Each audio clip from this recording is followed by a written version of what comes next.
forgot about the microphone. I'm gonna hope and pray that you cannot hear the fucking dogs fight. Can't even speak English. I hope you can't hear the dogs play fighting literally right next to me. And I would turn the camera to show you, but I have the flimsiest tripod setup known to man right now. It's just 2 empty dog bowls. So if that gives you any idea where I'm at financially. Speaking of dude, what? I just had this come in the mail. Boom. I plan to read this at some point. I've heard great things about it. It's a little update. I also just got 5 Stephen King books in, but I'm gonna wait to show you guys until my other 4 come in. It's 9 books in total. Get this bitch back up next to the Emperor Cusco. Oh. I dropped the microphone. Boom. This is Dungeon Crawler Carl, if you didn't know. They are so loud. I'm just gonna show you. You probably can't hear it, but they are loud. Dungeon Crawler Carl. This is awesome. Why did I put this down originally? I just think it wasn't... I was trying to focus on writing more. I had just finished... I think it might have been Dance with Dragons or something like that. I'm on chapter 20 now. I'll show you right now. Chapter 20. You can't see because of the cat paw. Boom. Page 149. And it wasn't even that I DNF'd it intentionally. I just kind of had it on the shelf and I pick away at it like 10 pages a day, which is really bad for me. This is when I was really like in writing like the really fun stuff to write in my book, like towards like the beginning of the middle. I was just really into that and I worked on that for like a year straight and it kind of put me in a reading slump, which like I've said before is kind of the reason I want to start this channel. It just kind of DNF'd like unintentionally. It just kind of went to the wayside, but so did reading. I didn't really read anything for like a good like 8 months. I don't know why, because this is so much fun. I actually had never done an audiobook until this channel. God, the dogs are swarming me. Not because I'm trying to just power through books, but because I want to read more and I'm also trying to experience more ways to do it. And listening to an audiobook at work, I enjoy much more than listening to music. At my job, I can kind of have headphones in, and I'm finding that I actually do enjoy audiobooks, but sort of. I will prefer to have the paper in my hand. And I do enjoy reading this a lot, but I listened to the first like 12 chapters on audiobook, and then I started reading it. I wasn't really sure how I felt about the audiobook. Like I liked it, but I was like, everyone was saying, oh, you have to listen to this. It's so much better than reading it. Oh my God, they're just right. Bought it on Audible this morning. I went to go back to reading it, like in like around chapter like 13 or 14 or something like that. I was just like, I just want to listen to the audiobook again. I'm never like that. I love flipping through pages and reading the pages. I'm really loving the audiobook of this. I still am reading it. I would say maybe like 40 or 50 of these pages of the 145. I'm really enjoying that. I'm rambling so much. Oh, got the sleeve up here. You ready? Boom. Next to the, this guy. What am I going to read next? I'm going to do Salem's Lot, but I think this might be another one coming up soon. Oh, I can't really see what I'm doing. I hope it's the one I'm trying to do. I'm going to watch the puppies, do some chores, and listen to this audiobook. I might be able to get to page 200 tonight, and not because I'm trying to, because I want to. This is awesome. It's fun.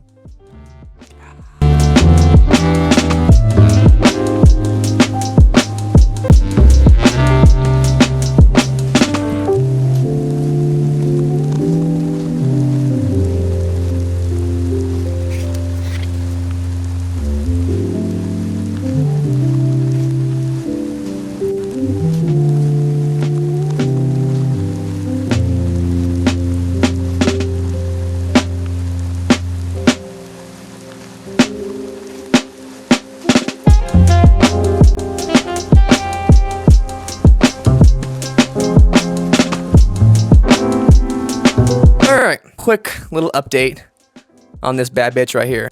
I'm on page 351. I think there's like 440 some pages plus a short story. I'm flying through this. And you know what, guys? I haven't read. I mean, I read a couple pages, like actually read it. I have not read a single chapter today. It has been all audiobook. This audiobook is fucking awesome. The voice actor is killing it. I don't know if he's the same actor doing all the voices, but it kind of sounds like it sometimes. It's fucking awesome. This book is so much fun.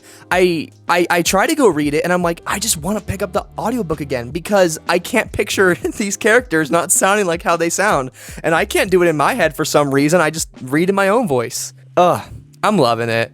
And it's not like this is not really my thing. This book is not my typical thing. I'm not going to go out after this and start picking up lit RPGs. I did already order, actually, this morning, the second copy of this book. Even if I don't read it, I listen to it on audiobook, I want the copies on my shelf. And I already picked it up because I'm excited to read the next one.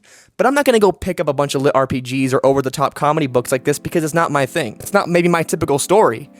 But I'm still loving it. And the only word I can describe is just fun. It's fast-paced. The action is ridiculous. The comedy, while sometimes it doesn't always land for me, kind of reminds me of Borderlands in that way. It's actually, especially the audiobook, very Borderlands when it comes to its humor and its tone. I could finish this today. I'm gonna try to. I'm definitely gonna bring Salem's Lot to work tomorrow, even if I don't finish it today, because I will finish it tomorrow without a doubt. There's not much to say, guys.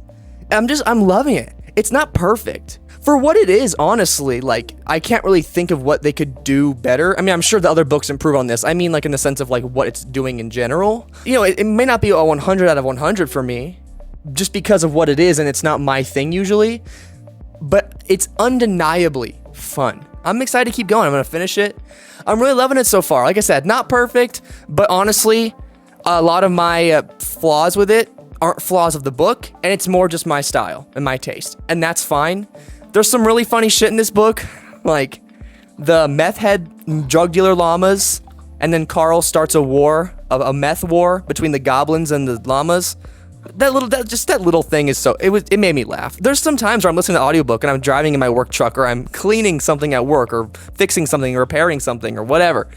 And I'm like, have my earbuds in, and I just laugh. And I'm laughing for a second. I probably look like an insane person to anyone that may or may not hear me.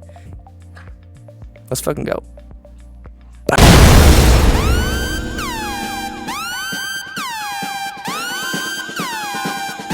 Okay, this is the worst possible spot and time to do an update because you can't see me at all.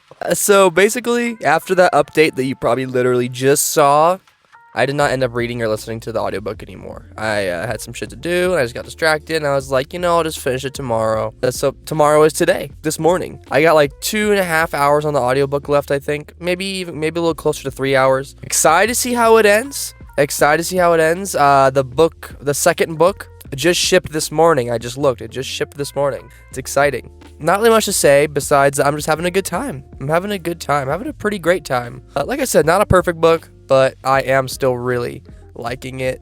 So we're going to get to work in a second once the sun comes up, because it's kind of dark out. Let's finish this book, guys. Boom. Okay. Mentally exhausted. Just got done rambling about recursion. I've recorded 3 videos so far. Well, 3 parts of videos. Where to begin with this book? So this is a lit RPG. This isn't a genre that interests me, and outside of this book series, it's probably not a genre I will pick up again. Never really read another book like this. I just know it wouldn't be my thing. I mean, maybe that's so ignorant to think. Maybe I'll find one that I just love, but it seems like a bit more of a niche. What Dungeon Crawler Carl is doing is it feels like it's taking that medium of lit RPGs and it's doing the perfect thing with it that can, in my opinion, I don't think you need to play video games or to have an understanding of video games to enjoy this book. It doesn't feel like it's relying, I mean, that's not true. It is definitely relying on the lit RPG genre because he is in essentially a video game. But the way it's done, it doesn't feel like that's like the main focus. This book is very all over the place in a great way. It's over the top, it's cartoony, the action is cartoony. The comedy it's very Borderlands-esque. I think I might have already even said that in an update earlier in the video. It reminds me so much of Borderlands. And I think that helps because I listened to the audiobook for like 80 to 90% of this book. This audiobook was incredible. Jeff Hayes, I think his name is, does a fantastic job throughout the book. I don't know for sure if he's doing all the voices. It sounds like he is. Just great. Great stuff. Super fast paced. Yeah, it's really funny. So, I mean, the humor might not land for everyone, and it definitely didn't land for me like all the time, but there were moments where I am laughing literally out loud because it does that. It gives you the chuckles. It's so stupid and goofy, but it knows it. It plays into its tone so well, this book. The prose is, and it's very readable. Like, the prose is very simple, and it also adds to the comedy. Like, it's just so eclectic.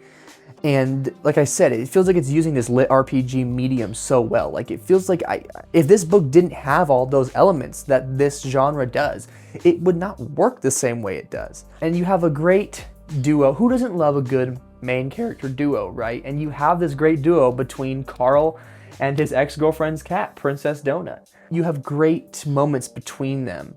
And it's just a cat, right? So it might seem like, oh, that's kind of weird, but it really is done so well here. A lot of great side characters. It hits you in certain moments. Now, I don't think this book has like a crazy emotional impact. Like, if I was rating emotional impact on a scale, this would be somewhere above average, or maybe average or above average. But that's not the point of it. But when it does it well enough to where it's like, it doesn't feel out of place or cheesy. And sometimes the cheesy stuff in this book is intentional, and it adds to the enjoyment. It just feels like Matt Dinniman has a vision, he has a tone he wants to go for, and he's just nailing it. And just because I think that he is doing this perfectly, I don't think it's a perfect book. You know what? We're gonna go into some spoilers. Honestly, the spoilers are gonna be so light just because I don't have much to say about this book other than it's just pure fun. Especially the audiobook, man. I really enjoyed it. I really enjoyed the audiobook a ton, which I was not expecting. And I honestly don't think I can imagine myself going further on without at least some of the audiobook because it's just done so well. My non-spoiler rating is, well, I guess this is my rating for spoilers as well. It's an 85 out of 100, a solid 8.5 out of 10. I was at first I was thinking 80, and that was when I had like 50 pages left. And then I got to the end, I finished the epilogue, and I was like, you know what? Like, it feels more than an 80. It feels more than an 80. Maybe reading the next books, it'll be like, okay, this is even improving on that, and it'll make my rating of this book go down. Who knows? But for now, 85 out of 100 for, hold on, gonna bend over, Dungeon Crawler Carl. There's just so much funny shit in this fucking book, like the meth head llamas, and then the goblins and the llamas start a meth war. Sometimes the achievements can be pretty funny too. There's like one announcer that has like a foot fetish, and every time he gets an upgrade for his feet, it's just so weird. Like that's funny to me. The banter between Carl and Princess Donut is so fun. I really liked for some reason, when Donut and Zeph, I think, are talking about like Gossip Girl and stuff, I don't know why, that just made me laugh. Like, because it's just so stupid. Like, it just is, but in such a great way. The action in this book works so well. Like, some of these boss fights are so good, and a problem I had reading it was I was like, sometimes the action feels repetitive, but honestly, like, looking back on it, I don't really care about that anymore. Like, towards the middle, I was like, oh, is this gonna get repetitive or stale? But it doesn't. And the ending is, you know, it ends exactly where you think. The fuck? It's just a solid ending all the way through, because honestly, it would be hard to mess this up, right? Because you have the promise of there's 18 floors in this level. So obviously it's going to end on them getting to the next floor, well, to the third floor. I'm sure different books had different endings, but like, it didn't need some big cliffhanger. Like, you know what's going to happen. You know they're going to survive till the end because it's a series, and well, till the end of this book at least. I don't know about the future. It really just stuck the landing so well, like so well. Everything is so well done. And the thing about it is, like, yeah, you kind of know where it's going to end. It's going to, like, you're getting closer to the end of the book, and you're getting closer to the collapse of floor 2. So it's like, okay, they're going to end the book probably either right before or right after entering level 3. And level 3 has this promise of a whole new method. So like, something that this book does really well is it keeps like a promise of like, okay, you're going to get a lot of the same shit in these next books.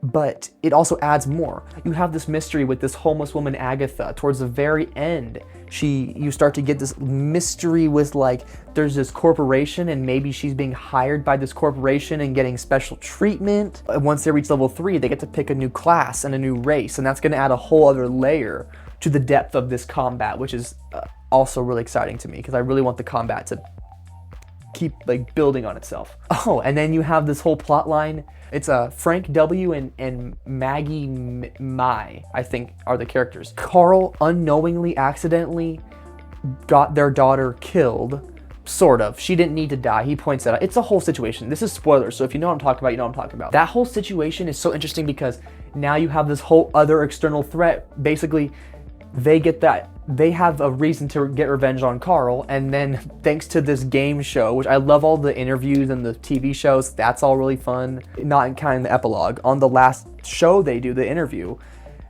these two people that have a thing out for Carl and want to get revenge get the ability to track him on the map wherever he is.